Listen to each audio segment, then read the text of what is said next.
Agar quyonchilikni boshlamoqchi bo'lsangiz, birinchi ochganda siz qanday quyon olishingiz kerakligini bilib olishingiz kerak bo'ladi. Go'sht yo'nalishidagi quyonlar haqida qisqacha gapiramiz.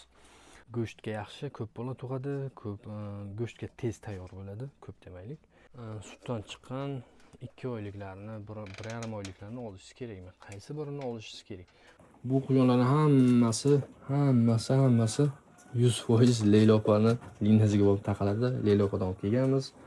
Assalomu alaykum aziz quyon ishqibozlar, sizlar bilan Ali Quyonchi. Bugun quyonlar haqida gaplashamiz. Qachon quyonlarni ko'paytirish kerak?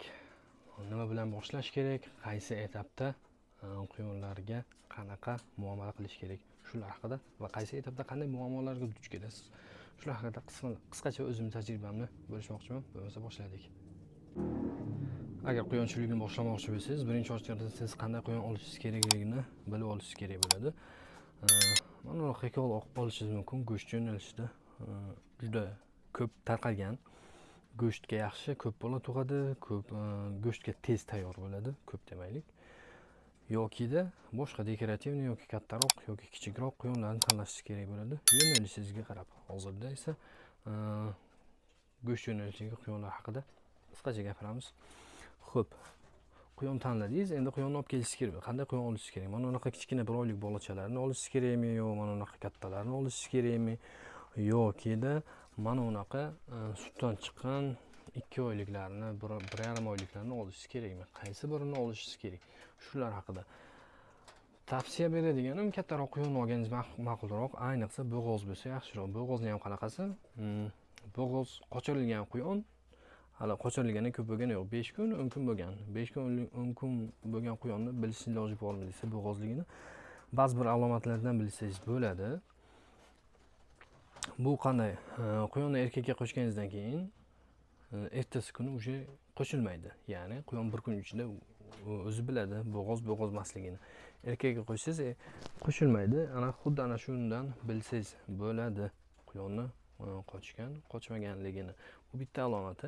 Keyinchalik esa 15 kun, 20 kunda qo'lingiz bilan bilib olsangiz ham bo'ladi. Qornidan sekin paypaslagan holda yoki yana bir marta erkakka qo'shib yoki vesi orqali, ya'ni vazni birdan ortib ketsa, ana shu ozgina muddatda 15 kun, 20 kunda 1 kilolar, 800 gram ves olsa, demak bu quyon bo'g'oz bo'ladi katta ehtimol bilan. Xo'p, bilib oldik buni. Quyonni nimasi? 1 oyligini olsangiz ko'p vaqt yo'qotasiz. Misol uchun mana quyonchalarimiz 1 oyliklar. Bularni olganingizdan keyin bularning o'limi ko'p bo'ladi. Ya'ni ota endi tug'ilgan joydan boshqa nima joyga o'tganda logistika masalasi. Endi boshqa joyga o'tganda har xil vaziyatda o'tadi. Balki yaxshi, sharoiti yaxshi mashinada o'tishi mumkin, balki yuk mashinalarini olib qo'ysangiz yo'l uzoq bo'lsa salbiy ta'sir qiladi. O'lim holatlari ko'p ko'rsatadi kichkina. Ya'ni bu o'lim vaqti 2 oyligacha o'lim ko'p bo'ladigan vaqti deb taxmin qilaman logistika paytida. 2 oylikdan kattaroqni olsangiz o'lim ancha kam bo'ladi. Uyingizda ham, boshqa joyda ham ancha kam bo'ladi. Xo'p, ularning keyin qorin shishib o'lishi bor. Bularning qorin shishib o'lmasligi uchun o'zining maxsus kislotasi bo'ladi. 5 xil kislotadan tashkil topgan bo'ladi. O'zimiz nima qilamiz? Bu quyonlarni onasidan ajratganimizdan keyin mana buni ajratishim kerakman. Kech qolyapman, sababi bu 20-da nima qilgan?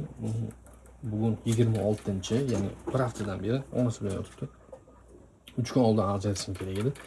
Hali ham kech emas. Buni ajratib yoki stopkoksid, bu ham bo'lmasa baykoks. Agar bu ham bo'lmasa, oddiy jaydar usuli uyda ko'p ishlatiladigan narsam olma sirkasini ishlataman. Ya'ni 1 litr suvga 1 gram olma sirkasi 5 kun davomida beraman. Kislota ham 5 kun davomida beriladi. Stopkoksid bilan baykoksni bilmayman, ishlatmaganman, bilmayman, lekin ishlatganlar aytadi, foydasi katta deb. Xo'p, bu sharoitda tushunib oldik. Endi bundan ham oldin qilishingiz kerak bo'lgan narsa, bularni joyini tayyorlashingiz kerak bo'ladi. Misol uchun hozir men gofra kartonlarimizni ventilyatorni o'chirib qo'ydim, sababi video olayotgan paytda ovozi nima bo'lmasin deb, chalg'itmasin deb. Mikrofonni ham nimasi o'chib qoldi. Xo'p, zaryadkasi. Gradusni qaraymiz. Gradus 28 gradus. Bu sal isib qolyapti, chunki gofra kartonni o'chirib qo'ydim men. Bu bunchalik bu ham 30 gacha norma. Agar tashqari 40-45 bo'lsa, Odatda menga 30 gacha bo'ladi. Shunda ham 30 dan oshsa hansirashni boshlaydi sal-pal. Shuning uchun ideal sharoit bularga menimcha 25 bilan 30 ni orasida deb taxmin qilaman. Yana biladiganlar kommentariyada yozib qo'yinglar. Xo'p, joyni tayyorlab olish kerak bo'ladi. Joyi qanaqa bo'ladi? Har bir ona quyon alohida turishi kerak bo'ladi. Savollar ko'p keladi. 3 ta 4 ta ona quyon bitta qafasda nima qilsa bir-birini bolasini talab tashlamaydimi? Talab qo'yishi ham mumkin, qaramasligi ham mumkin.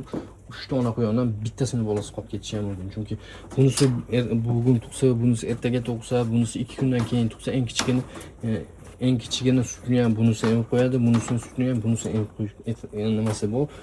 Katta ehtimol bilan shuni hisobiga, chunki boshimdan o'tgan, shunga aytyapman, shuni hisobiga bittasini bolasi tirik qoladi, unumdorlik tushib ketadi. Bu esa go'sht yo'nalishida, bola yo'nalishida umuman qoplamaydigan quyon.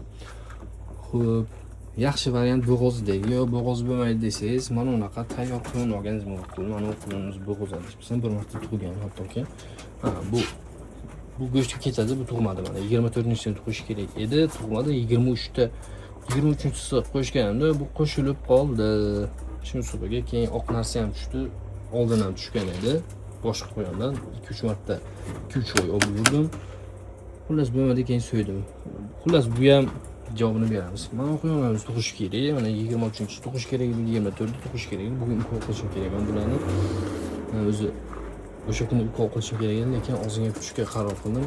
Lekin bular tug'ish kerak. Men yungini qo'ygan edi 10 kun oldin, lekin hali jimara. Yungini asoratlari bor. Bunisida ko'raman. Bu ona quyonimiz tajribasi katta. Mashina katta. Mikrofonimiz shunisi qiyin-da. Tajribasi katta.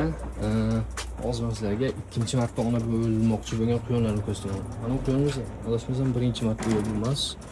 Mana bu quyonimiz bir marta ona bo'lgan. Yana qochirishimiz kerak. 9-da tug'gan bu. Bolasini ajratib qo'yganman. Lekin hali qo'shganim yo'q. Mana ham ikkinchi marta, lekin bu 23-da qo'shib qo'ydim. Bugun joyiga olib qo'ydim. 2 kun erkakning yoniga yotdi.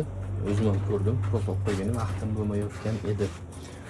Xo'p, mana bu yerda quyonlarimiz bor. Bu quyonni ham olsa bo'ladi. Bunaqa quyonni endi budjetga qarab hamma olinadi, lekin maslahatim tayyorini olganingiz yaxshi. Mana quyonimiz 2 oylikdan oshgan. 3 oylik bo'lgan bo'lsa kerak. Bu mana quyon emas. Olib keltirganman. Birotam zakaz qilib olib ketmagandi. Xo'p. Mana bu quyon olganinglar o'zingizlarga rosa foyda bo'ladi.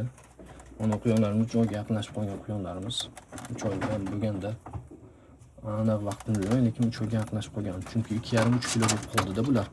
Eng kichigi 2 kilo qancha edi? O'lchaganimga ham ancha bo'ldi lekin. Xullas shunaqa quyon olsangiz, 1 oyda mana shu quyon tayyor bo'ladi. Bu erkaklar, lekin samkasini olsangiz 1 oyda tayyor bo'ladi. Mana shuni qochirib o'zi tug'dirib olsangiz yaxshi bo'ladi. Birinchi navbatda joyini tayyorlab qo'yishingiz kerak bo'ladi. Mana bunaqa joyga boqsangiz ham bo'ladi. Bu qafaslar qo'l bola yasalgan qafaslar, lekin bu qafaslardan yaxshiroq, zo'rroq varianti mana bunaqa kompaktni firmeni qafaslar. Kimga qafaslar kerak bo'lsa, hozir pastda nomer qoldiraman. Rasmiy ham chiqadi. Bemalol murojaat qilishingiz mumkin. Bu qafaslarimiz 6 talik, lekin shu qafaslarning 8 taligi bor. Toshkentda joylashgan. Telefon o'qib kelishsa bo'ladi. Narxini o'zingizlar kelishib olasizlar. Bitta xonasini 300 ming deyishyapti, lekin kelishadigan joyi bor buni. Qafaslar yaxshi, o'zim olib kelmoqchi edim. Yo'lkarasi menga to'g'ri kelmaganligi uchun yo'lkarani o'zi $100 deyishdi, 1 million deyishdi. Shuning uchun menga to'g'ri kelmadi. Olmadim. Agar nima qilsanglar, sizlar olsanglar bo'ladi, yaqin bo'lsa yoki sizlarga udobli bo'lsa. Xo'p, qafasning joyini tayyorlab qo'yishingiz kerak bo'ladi, sharoitini qilib qo'yishingiz kerak bo'ladi. Men hozir misol uchun mana bu yerlarni yopishim kerak bo'ladi. Qishda bular bo'lmaydi. Yozda salqinroq qilishingiz kerak bo'ladi. Mana hozir gradus ko'tarilyapti. Hali 4-5 minut gapirganimizda gradus ko'tarilib qoldi. Shuni hisobini olib, hamma yo'g'ini nima qilib, bu qo'l bola qilingan. Mana tashqari ham ko'rinib turibdi. Bu ham orqasi ham yopiladi buni. Xudo xolasa, tepalari ham yana yopilishi kerak. Birinchi navbatda sharoitini qilishingiz kerak, keyin mana unaqa ko'paytirsanglar bo'ladi. Xo'p, endi ko'paytirishga keladigan bo'lsa, qachon ko'paytirish kerak desa, birinchi maslahat beriladigan maslahat 2-3 ta olsanglar sizlarga boshdan oyoq ortib ketadi. Oilalarni go'sht bilan ta'minlashga yetib ortadi. Prosta hamma o'zi uchun bitta hisoblab qarasa, bir oyda o'rtacha oila necha kilo go'sht yeydi? Qozonga necha kilo go'sht tushadi? Haftasiga 2 kilo tushsa kerak, 1 kilo tushsa kerak, 4 kilo, 8 kilo go'sht tushadi. Endi mana quyonlarimizni bittasi 8 ta, o'rtacha 8 ta olib olamiz, tug'adi deymiz. 8 ta 10 ta tug'adi deymiz. Lekin 18 ta, 13 ta, 14 ta, 3 ta, 5 ta ham tug'adi. 3 ta, 5 tasi o'ta nodir holat bo'ladi va ko'pincha 7 ta bilan 8 ta bilan 14 tani o'rtasida tug'adi. Ya'ni bittasi 7 ta tug'sa, bittasi 14 ta tug'sa, sanog'ini bir xil qilib qo'yamiz. Shuni hisobiga mana quyonchalik dam olyapti. Qarasalar, oyog'ini chiqarib qisilib qoptimi deb mana. Faqat qisilmaganmi mana? Qani? Aya, uxlayotgan ekan-da bu. Uxlayotgan ekan bu janob. Uyg'otib. Nima qilamiz? Ko'p, mana unaqa tug'adi. Hozir bularda sanag'i 11 ta. Sanag'ini yozib qo'yganman. Bularning sanag'i 11 ta. 3 ta quyon oladigan bo'lsangiz, har oydan tug'diradigan bo'lsangiz, o'rtacha 8 ta.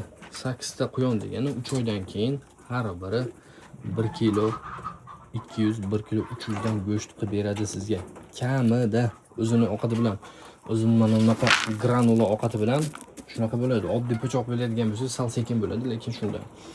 Endi 8 ta bo'lsa, bir oyda, har 3 oyda tug'diradigan bo'lsa, 3 ta quyoningizni sizga bemalol yetib ortadi, hattoki sotishingizga ham yetadi.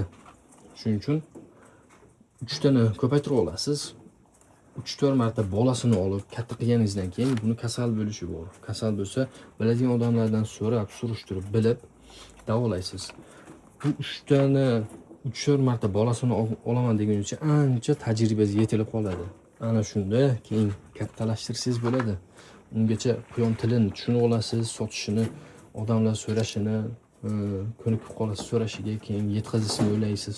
Shuni hisobiga birinchi sistemani qilib olishingiz kerak bo'ladi. Birinchi boqib, yaxshigina boqib o'rganib olishingiz kerak bo'ladi. Ora-sorada kasal bo'lib qoladigan bo'lsa, nima qilish kerak? Hamma yo'g'ini bilib olishingiz kerak bo'ladi. Keyin kattalashtirsangiz o'tkazish bo'ladi. Kattalashtirganda ham birdan emas. Buni biznesga qaraydigan bo'lsangiz, biznesga kirish o'ta oson narsa. Misol uchun mana bu kletkani sotib olsangiz, 2 millionga 8 talik kletka sotib olsangiz, 8 ta quyon sotib olib tashab qo'ysangiz, yana 2 ta qafas olib 2 ta erkak tashab qo'ysangiz, bo'ldi, ko'p pul ketmaydi. Buni olganda juda katta pul ketmaydi. Lekin buni boqishni o'zi bitta alohida miyacha talab qiladi. Buni sotishni o'zi alohida bitta miyacha talab qiladi. Bunga sharoit qilishni o'zi yana bitta miya, 3 ta miya bo'lishi kerak. Hazillashyapman, lekin bu uchalasi 3 xil yo'nalish. O'ylamanglar, shundoq quyon olib kelaman, tashab qo'yaman, o'zidan o'zi ko'payadi. Har oy menga 8 tadan tug'ib beradi. Bozorga olib chiqaman, sekundda sotib olishadi mendan. Unaqa qonqayirga bormanglar. Iltimos, chunki har yerni qilma orzu, har yerda bor tosh tarozi. Agar maqolni bilmagan bo'lsam, shunaqa nimasi bor. Shuning uchun quyonchilik ham tez ko'paygani bilan tez ko'paygan narsa tez bo'ladi. Shuni ham inobatga olishinglar kerak bo'ladi. Hamma yo'g'ini hisob kitobini qilib, tez nimaga kiradigan soha, tez pulga kiradigan soha, tez bankrot bo'ladigan soha desak ham adashmagan bo'ladi. Chunki quyoningiz o'lib qolsa, minusga ketdingiz degani. Mana bunaqa kam tug'adigan ham bu. Mana shu yerda 5 ta bolachasi bormi? 5 ta bolachasi bor. Bu adashmasam 5 ta edi, bunisini yozmabman. Lekin mana bu yerda 3 ta bolachasi bor. Bu tirik qolganlari 6 ta edimi? 5 ta edi, bitta qo'shuvdim, 3 ta o'lib qoldi baribir. Shuning uchun kim mana shu sohaga qiziqsa, maslahatim yo'lda qilib aytadigan bo'lsak, sekin-sekin 2 ta 3 tadan boshlaganingiz ancha ma'qulroq bo'ladi. 2 ta 3 ta bilan quyon, ya'ni $100 bilan bemalol boshlasangiz bo'ladi. Quyoningizni nimasiga qarab, yoshiga qarab beriladi. $100 ga quyonlar bemalol boshlab olsangiz bo'ladi. Ma'lumot agar foydali bo'lgan bo'lsa, obuna bo'lib qo'yishni unutmanglar. Aytgancha, bitta zo'r savolda qaranglar, mana shu qafaslarda o'zi nomerlari bor-da o'zini. Misol uchun bir qatordan boshlab nomer qilganman. Bittasini bugun qochiraman, bittasini bir oydan keyin qochiraman, bittasini keyin qochiraman. Endi savol, bularning hammasini qanday nazorat qila olaman degan savol bor-da. Mana bu 20-da tug'ilgan. Bu 23-24da tug'ishi kerak. Bunisi qochirilgan. Bunisi tug'gan, 31da tug'ish kerak edi, ikkinchisida tug'ib qo'ygan. Ya'ni 2 kun o'tkazib tug'gan. Mana unisi qochirilgan. Mana shu payt qochirilgan, tug'gan bu, yana qochirilgan bu. Xullas, mana shularning nazorati qanday bo'ladi deb qiziqqanlar bo'lsa, kommentariyada yozinglar. Keyingi safar shu haqida video qilaman. Xudo xohlasa, mana bu bizning kichkina fermamiz. Ana bu bizning fermaning erkagidan bitta. 3 ta erkagimiz bor, 3 ta liniya. Bu quyonlarning hammasi 100% Leyla opani liniyasiga bo'lib taqaladi. Leyla opadan olib kelganmiz. Leyla opani nimasi bilan boshlangan. Salomat bo'linglar.